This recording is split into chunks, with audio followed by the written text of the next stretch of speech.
Good morning, students. Today we continue our 17th chapter of maths, perimeter and area. आज हम perimeter and area chapter जो है हमारा maths का 17th उसे continue कर रहे हैं.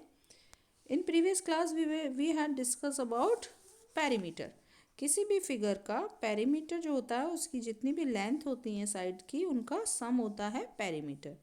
Now topic is area. area क्या होता है? The surface covered by the figure is called its area. जैसे ये ट्राइंगल है. अब इसका अगर पेरीमीटर पूछा है तो हम इसकी जो साइड्स हैं उनका सम करेंगे तो हमें पेरीमीटर मिलेगा. और जो इसके अंदर के पूरा एरिया है वो है इसका एरिया. ठीक है.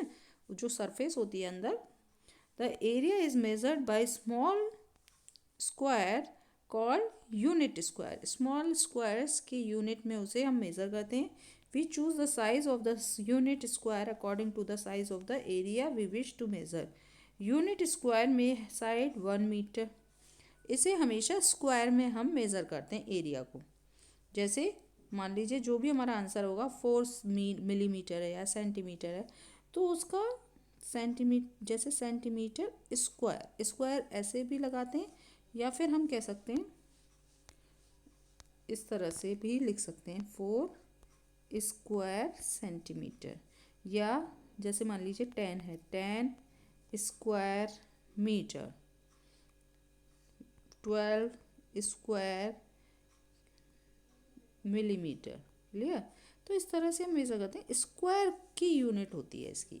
एरिया की जो यूनिट है वो स्क्वायर में हम करते हैं. ठीक है.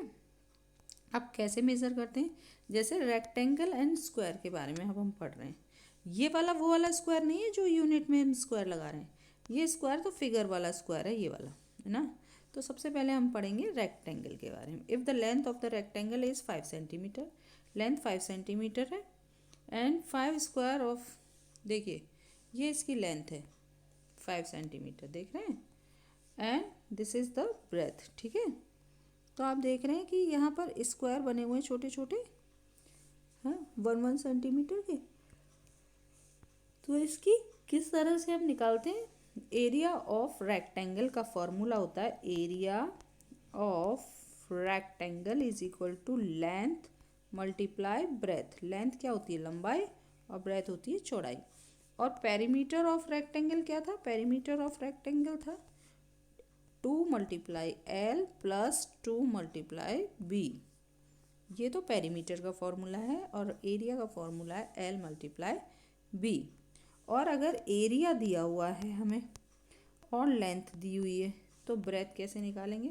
ब्रेथ का फॉर्मूला होता है एरिया अपॉन लेंथ, मतलब एरिया डिवाइडेड बाय लेंथ. और अगर लेंथ नहीं दी है, ब्रेथ दी है, तो लेंथ का फॉर्मूला भी यही होगा area divided by breath. Clear. यहाँ पर देखिए फॉर्मूला लिखा है area of rectangle length multiply breath. और लेंथ निकालने के लिए क्या करते हैं? Area upon breath. अपॉन का मतलब होता है area divided by breath. Area को ब्रेथ से डिवाइड कर दीजिए. और ब्रेथ निकालनी है, लेंथ दे रखी है तो एरिया डिवाइडेड बाय लेंथ. तो अब यहाँ पर क्वेश्चन दिया हुआ है, ये रहा. ये लेंथ है इसकी 10 सेंटीमीटर और ये है ब्रेथ. तो हमें एरिया निकालना है. तो एरिया का फॉर्मूला होता है एल इंटू बी, यानी कि लेंथ मल्टीप्लाई ब्रेथ. लेंथ है 10 मीटर मल्टीप्लाई 6 मीटर, तो 10 6 60.